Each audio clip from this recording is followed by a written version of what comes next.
Welcome back to my Government Track YouTube channel. This is the next practice set for DC machine. आणि start करूया आजच्या पहिल्या प्रश्नापासून. पण त्याआधी जर तुम्ही पुणे मेट्रोसाठी प्रिपेअर करत असाल फॉर इलेक्ट्रिकल तर आपण टेस्ट सिरीज लॉन्च केलेली आहे. आणि क्वांटिटेटिव्ह ॲप्टिट्यूडसाठी पण टेस्ट सिरीज लॉन्च केलेली आहे. प्राईस एकदम कमी आहे, तर तुम्ही जॉईन करू शकता. टेस्ट सिरीजसाठी एनरोल करण्यासाठी तुम्हाला काय करायचं आहे की माय GOV track hey my government track app आहे, प्ले स्टोअर ॲप, ते डाउनलोड करायचं आणि तिथे स्टोअर सेक्शनमध्ये तुम्हाला सगळे डिटेल्स मिळून जातील. ठीक आहे. आणि मेकॅनिकल स्टुडंटसाठी सुद्धा आपण टेस्ट सिरीज लॉन्च केलेली आहे, तर तुम्ही तेही चेकआउट करू शकता फॉर मेकॅनिकल स्टुडंट्स. तुमचे कोणी फ्रेंड्स असतील तर तुम्ही सांगू शकता त्यांना. आणि स्टार्ट करूया आपण फर्स्ट क्वेश्चनपासून. आणि तुम्ही तुमचे ॲन्सर्स नोट डाऊन करा. शेवटी आपण ॲन्सर्स चेक करूया आणि तुमचा स्कोअर पण. ओके. तर पहिला प्रश्न, which DC motor will be suitable along with flywheel for intermittent light and heavy loads. Options, series motor, option B shunt motor, C cumulatively compounded motor आणि D differentially compounded motor. So mark your answer. Next question, which DC motor is generally preferred for cranes and hoist. Options are like option A series motor, option B shunt motor, C cumulatively compounded motor आणि D differentially compounded motor. hoist आणि crane साठी कोणती motor use करतो. Next, for a DC shunt motor if the excitation is changed then what will happen. Option A, torque will remain constant, option B, torque will change but power will remain constant. Option C, torque and power both will change. Option D, torque, power, speed all will be changed. So next, the hysteresis loss in a DC machine least depends on. hysteresis loss कशावर कमीत कमी depend आहे. Okay. तर options आहेत frequency of magnetic reversal, B maximum value of flux density, C volume and grade of iron आणि D rate of flow of ventilating air. कमीत कमी कशावर डिपेंड आहे हे विचारले. पुढचा प्रश्न, DC motor is to drive a load which has certain minimum value for most of the time and some peak value for short duration. We will select the. तर अशा कंडिशनमध्ये कुठली मोटर सिलेक्ट कराल. जेव्हा DC मोटरला असा load drive करायचा आहे which has certain minimum value for most of the time आणि सम पीक व्हॅल्यू म्हणजे छोट्या कमी वेळासाठी एक पीक व्हॅल्यू असेल असा. ओके. तर ऑप्शन्स आहेत series motor, B shunt motor, C compound motor आणि D any of the above. Next, if the field of a DC shunt motor gets open while motor is running then what will happen. The options, the speed of motor will be reduced,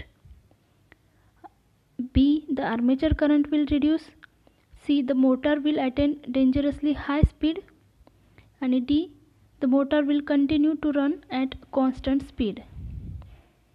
The DC shunt मोटरचे field if अचानक open झालं म्हणजे जेव्हा motor running कंडिशनमध्ये असते तेव्हा तर काय होईल. ह्याच्यापैकी कुठला ऑप्शन करेक्ट आहे बघा.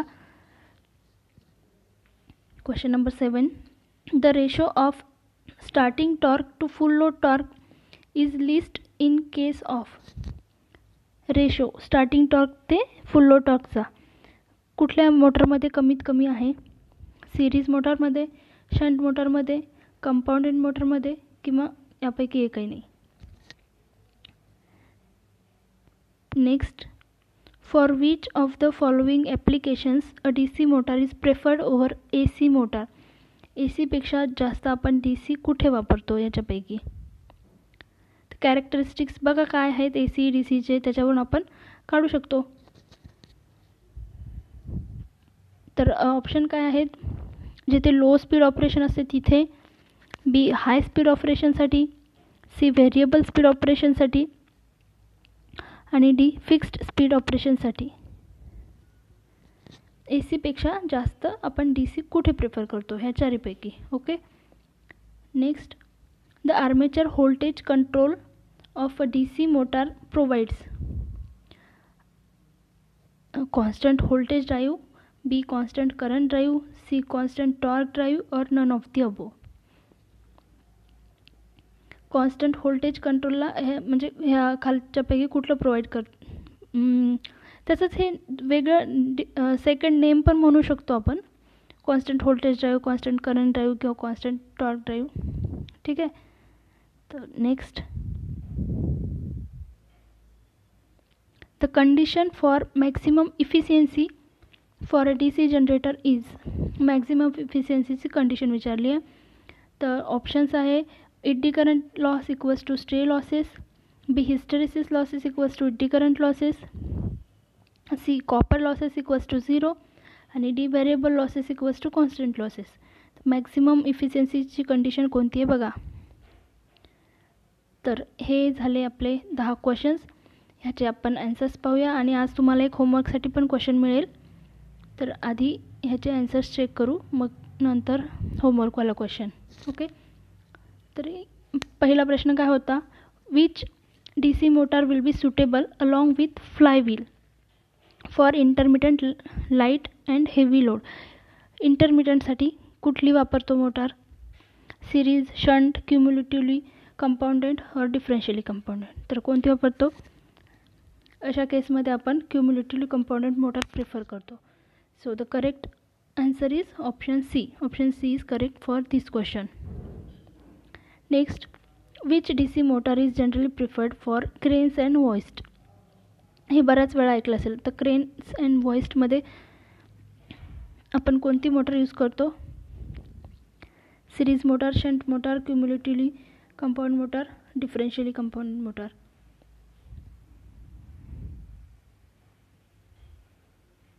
So the correct answer is series motor. So option A is right. Next, for a DC shunt motor, if the excitation is changed, then what will happen? Torque will remain constant, torque will change, but power will remain constant. Torque and power both will change. Torque, power and speed all will change. तर for D C shunt motor जर excitation change केलं तर काय change होईल, torque change होईल, but power remains constant, power तशीच राहील. तर करेक्ट आन्सर असणार आहे ऑप्शन बी. तुम्ही चेक करत चला तुमचे करेक्ट येत आहेत कसं रॉंग येत आहेत. पुढचा प्रश्न, the hysteresis loss in D C machine least depends on.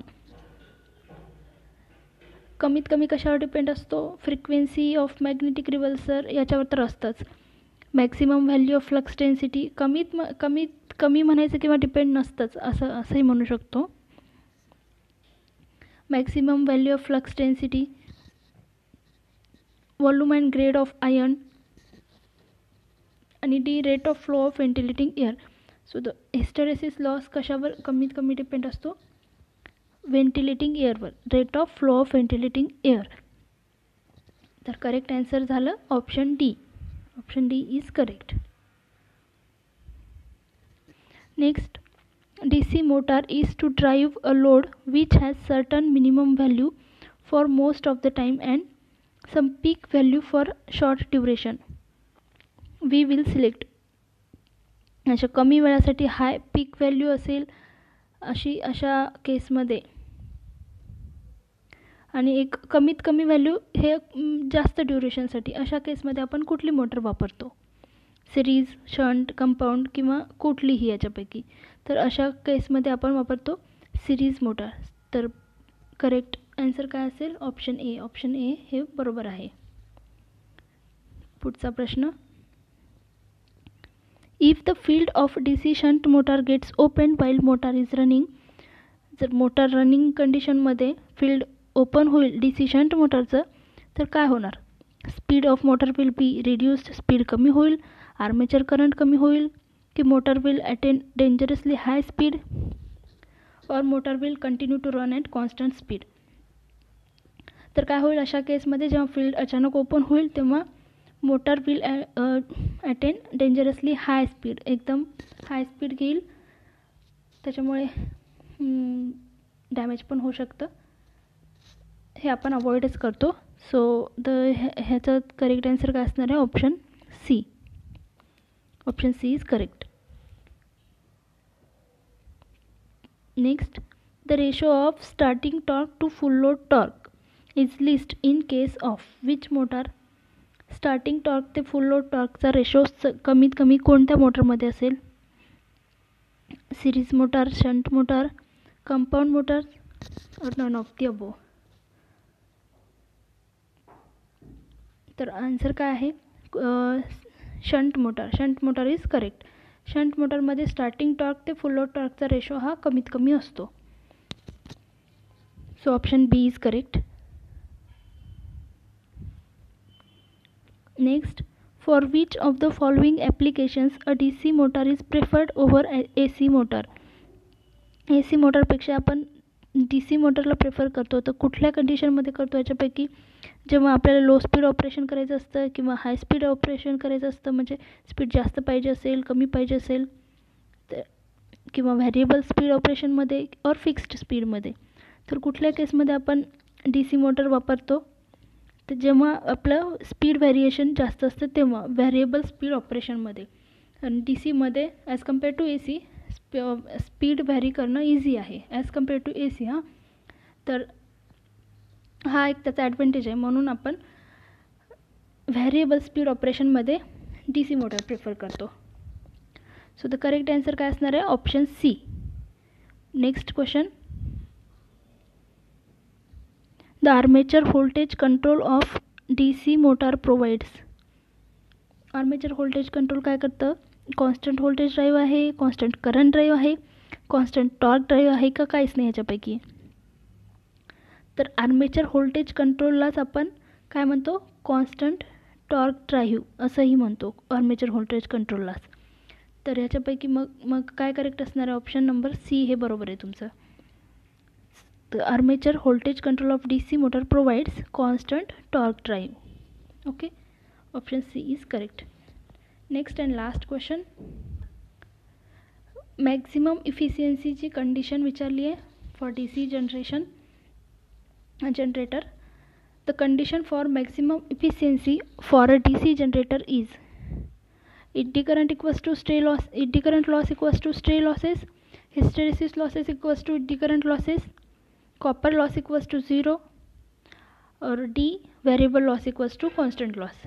तर मॅक्झिमम इफिशियन्सी कधी असणार आहे, जेव्हा तुमचं व्हॅरिएबल लॉस हा कॉन्स्टंट लॉस इक्वल असणार आहे व्हॅरिएबल लॉसला, तेव्हाच आपली मॅक्झिमम इफिशियन्सीची कंडिशन सॅटिस्फाय होते. तर बरोबर उत्तर काय आहे, ऑप्शन डी. ऑप्शन डी हे करेक्ट आन्सर आहे. हे झाले 10 क्वेश्चन्स. तुम्ही तुमचे स्कोअर चेक करा आणि कमेंटमध्ये शेअर करू शकता. आणि आजच्यासाठी होमवर्कचा क्वेश्चन आहे हा, in a differentially compounded DC motor if shunt field suddenly opens. हे डिफरेन्शियली कंपाऊंडेडमध्ये विचारलं आहे बरं का. आपण एक क्वेश्चन आत्ता याच्यात घेतला पण ती वेगळी मोटार होती. ऑप्शन्स काय आहेत, the motor will first stop and then run in opposite direction as series motor. Option B, the motor will work as series motor and run at slow speed in the same direction. Option C, the motor will work as series motor and run at high speed in the same direction. आणि D, the motor will not work and come to stop. तर differentially compounded DC मोटारच्या केसमध्ये shunt field open झाले तर काय होईल, ह्याच्यापैकी ह्या 4 ऑप्शन्सपैकी बघा कोणतं करेक्ट आहे आणि ह्याचा आन्सर्स कमेंटमध्ये देण्याचा प्रयत्न करा. आणि टेस्ट सिरीज जर जॉईन करायची असेल तर तुम्ही माय गव्हर्मेंट ट्रॅक हे प्ले स्टोअर ॲप जे आहे ते डाउनलोड करा. तिथे तुम्हाला सगळी इन्फॉर्मेशन मिळून जाईल. टेस्ट कशी द्यायची, प्लॅटफॉर्म खूप इझी आहे. तुम्ही ॲपवरून टेस्ट देऊ शकता, तुमचे मोबाईल किंवा लॅपटॉप कुठूनही. तर तुम्ही ॲपवर, आणि तुम्हाला ॲपवर अजून दुसरंही स्टडी मटेरियल मिळून जाईल. So you can check it out. आणि हे आपले जे प्रॅक्टिस सेट चालू आहेत ते असेच फायनलपर्यंत चालू राहतील, जोपर्यंत तुमची एक्झाम होणार नाही. आता अजून दुसऱ्या सब्जेक्टचेही आपण घेऊया हळूहळू, जोपर्यंत तुमचं एक्झामचं लास्ट डे नाही येणार तोपर्यंत आपण असेच क्वेश्चन्स बघत राहणार आहोत वेगवेगळ्या सब्जेक्टचे. तर चॅनलला सबस्क्राईब नसेल केलं अजून तर सबस्क्राईब करा, आणि व्हिडिओ आवडला असेल तर लाईक करा. Thank you so much.